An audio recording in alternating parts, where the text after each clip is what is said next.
All right, everyone, this is the last lecture. This is the Renaissance, so if you want to follow along, just open up that file.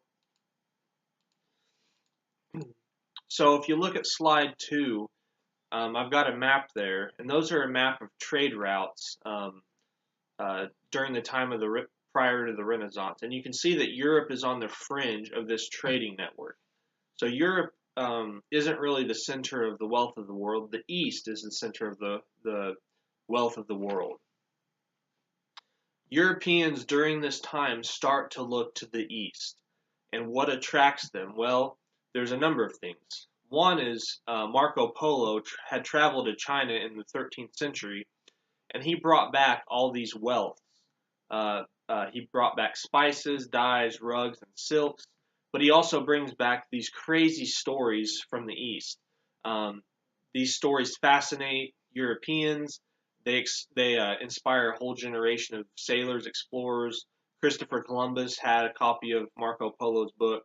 Um, there's stories about how he writes about these huge beasts, maybe something like a dragon, picks up these cows and drops them, off of cliffs or out from the air, up from the air, stuff like that.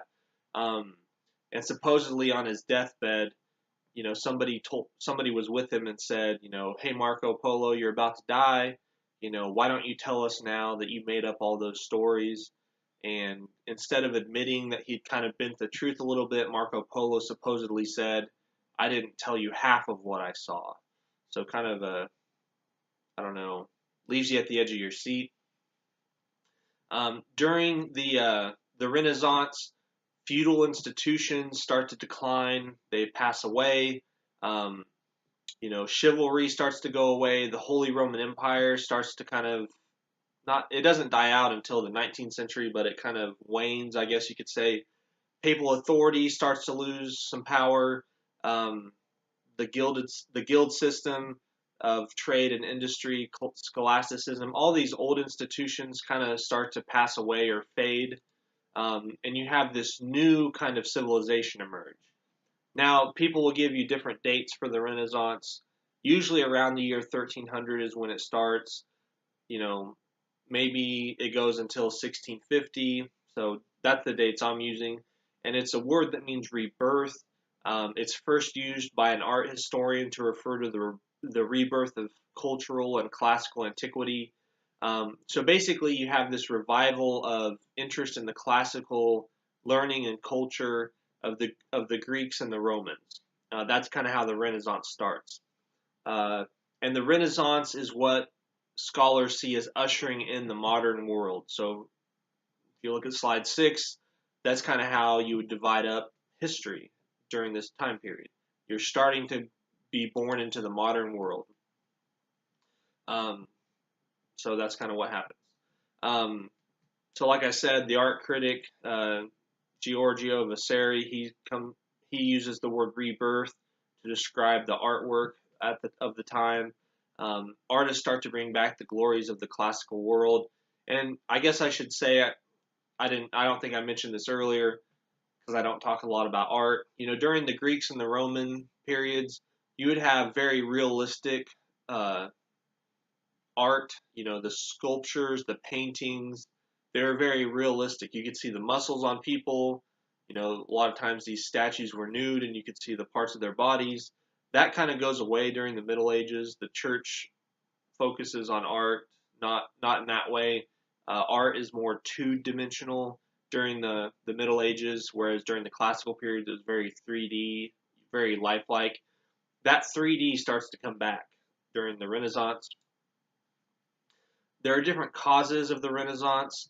Um, the development of commerce. If you're trading more with the East and bringing back the wealth of the East, that's going to cause your civilization to grow. Uh, People start to pour back into cities. Um, you have the revival of classical studies. There are some others as well. Why did the Renaissance start in Italy? Um, think about it. That's where the Roman Empire was founded. So people in Italy had a strong sense of connection to the classical world. So Italy's history plays a role. Italy's geography plays a role because that's physically where the Roman Empire was. And if you look at that map that I had a minute ago, Italy is kind of in the middle of Europe and the East. So if you're traveling to the East to get wealth and then bringing it back to Europe, you're going to kind of have to go through Italy. Now, Italy is very politically fragmented during this time. It's not its own country. It won't be until the 19th century. There's many small city-states. There's small states, kingdoms. Um, so I'm not really going to get into the government of Italy because I've never really understood it. Just there's all kinds of different city-states, states, kingdoms. You can look at slide 11 and kind of see a map. Um, there's a lot of prominent families in Italy that kind of rule maybe different republics or different city-states. The Medici family is probably the most famous ones. They rule Florence. They were a family of bankers. Um, Lorenzo the Magnificent is probably the most famous Medici. They are patrons to the art. They use their wealth to support painters and scholars and architects. So um, other strong men, strong families dominated other city-states. There were basically 5 powerful states or centers of power in Italy: Milan, Florence, Venice, Naples, and the Papal States, among others, but those are the main ones. Probably one of the most important persons of the Renaissance is Francesco Petrarch. He's kind of considered the father of the Italian Renaissance and humanism. Um, we already mentioned him, but he's kind of the first person to feel that something new is happening, something's being reborn. He didn't like the Middle Ages. He thought their culture was inferior to the classical world, and now something's starting to kind of get cooking again. Um, he's a scholar. He searched all over the world, the European world, for classical Latin manuscripts. Um, he loves classical works. He thinks they'll kind of ignite the intellectual engine of the Renaissance. He focuses on a new form of education. He wants to use the writings of the Greeks and the Romans to teach students how to read, write, argue, speak, etc. Um, his new form of education becomes known as humanism, focusing on things that benefit humankind or focus on the intellectual achievements of humans. Now, during the Middle Ages, church officials also read Greek and Roman writings, but they read it so that they could learn the Greek and Latin language so that they could better understand the Bible. You know, Christianity doesn't go away during the Renaissance. Many of the Renaissance leaders were strong Christians. They were influential in the church, but the way the Renaissance in Italy is different is a lot of people, scholars, start studying Greek and Latin writings, not so they can better understand the Bible necessarily, just so they can enjoy it as literature. It's enjoyable for its own sake, not because it helps us better understand the Bible. So if you look at slide 17, humanism is a program of study designed by Italians. It emphasizes Latin and Greek literature, and basically you would read this literature and you would say, I'm going to learn the lessons of human nature from these writings. A lot of people during the Italian Renaissance and even a long time after thought, I can read Homer or Virgil and I can understand a little bit about human nature, not just the Bible. I can read the Bible and learn about human nature, but I can also learn from these Greek and Roman authors.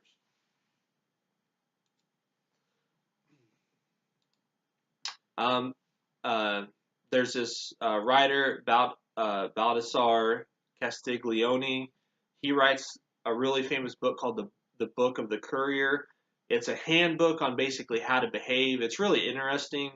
It has chapters basically saying if you want to be a gentleman, this is what you need to learn. If you want to be a lady, this is what you need to learn. You're supposed to have a broad background in a lot of subjects. Math, science, Greek, Roman literature, theology. You're supposed to know a lot. You might need to know how to sword fight, how to read a poem, how to dance. All these different skills you're supposed to have to basically be kind of a Renaissance man. Another important writer and influential scholar was Niccolo Machiavelli. He's a diplomat, and he uses all the knowledge he gained from being a diplomat to write the book The Prince, and it's basically one of the most important political books of all time. It's basically a book about how to keep power once you've gained it. Um, and he asks this really central question: is it better to be feared or loved? And he basically says it's better to be feared. He says men are ungrateful, fickle, liars, deceivers, fearful of danger, and greedy for gain. While you serve their welfare, they are yours, but when danger is close at hand, they turn against you. So basically, as long as things are good, if people love you, they'll follow you, but when things turn bad, they'll forget you. If they fear you, they'll never turn against you, though. And he didn't say that you should be cruel. He just said, make sure people have a healthy fear or respect of you. You know, if they get out of line, you crack some skulls and get them in line. But as long as they behave, you treat them kindly. That's kind of his idea of fear. He theorized about virtue, the ability to shape the world around you. He also wrote comedies, but they're not as well known. He wrote A History of Florence. It's pretty big, starts writing history. Other people start writing histories of Italy. Lorenzo Valla is probably one of the most important guys because he starts writing critical history. Think back to when we studied Livy, the guy that talked about the origins of Rome. He kind of had some crazy stuff in his stories, right? We kind of, on the discussion board, there were some ideas that is he reporting the truth, or is there some myth mixed in with kind of factual stuff? Well, Lorenzo Valla basically says, I'm going to study history and I'm going to be very critical. If something doesn't sound right, I'm going to throw it out and not use it as an accurate source for what happened. There's a document called the Donation of Constantine. What he does is he looks at the Latin and basically finds out that there's certain things that are forged. And this is the best way I can explain it. Language changes over time. If somebody came to you and said, this is a speech from, Andrew Jackson's inauguration as president of the United States, back in the 1820s, and you read the speech and it had references to, laughing out loud, it said LOL or OMG, or it used modern day language, you would say, that's not real, this is a forgery. They didn't talk that way back then. That's what Valla does. He looks at old writings and he's like, that Latin word or phrase didn't exist back then, so this is obviously a forgery. And because he does stuff like this, he's nicknamed the father of historical criticism. Probably the biggest thing about the Renaissance, though, is the art, painting, sculpture, architecture. The characteristics of the Renaissance are basically you take Christian religious themes and you use classical Roman and Greek backgrounds. So basically, you take stories from the Bible, and whether you're painting or sculpting, you paint and sculpt them as if they look like Roman and Greek, statesmen or soldiers or stuff like that. So it's very realistic looking. There's all these new techniques. There's the technique of perspective. It allows Renaissance artists to make art look real. You might draw an object smaller, like a tree. You might draw it small. That makes it look like it's in the background of your painting, stuff like that. There's new oils that are invented that reflect the light, make things more realistic. There's shading that makes objects look round and real. Artists study human anatomy. They study live models, so the people look very realistic. Leon Alberti was a famous Renaissance architect. He saw architecture as a social art. Basically, it should look good, and you should be able to use it. So, and that's kind of a very Greek or Roman thing. They had these magnificent, temples that were very beautiful to look at, but you could also go inside and worship the pagan gods. So they're good to look at and they're useful. So you blend beauty and utility. He also did something called the perspective net. Basically, you look through this net and it kind of allows you to draw things proportionally. Filippo Brunelleschi was another architect. He designed Florence's dome. This was the largest dome since the 2nd century AD. You can see it there on slide 32. Probably the most famous Renaissance person was Leonardo da Vinci. He has a lot of famous paintings like the Mona Lisa and the Last Supper. He gets called a Renaissance man because he knew a little bit about everything. You can see some of his pictures and paintings here. They look very realistic. He studied human anatomy, had all these intricate drawings for war machines.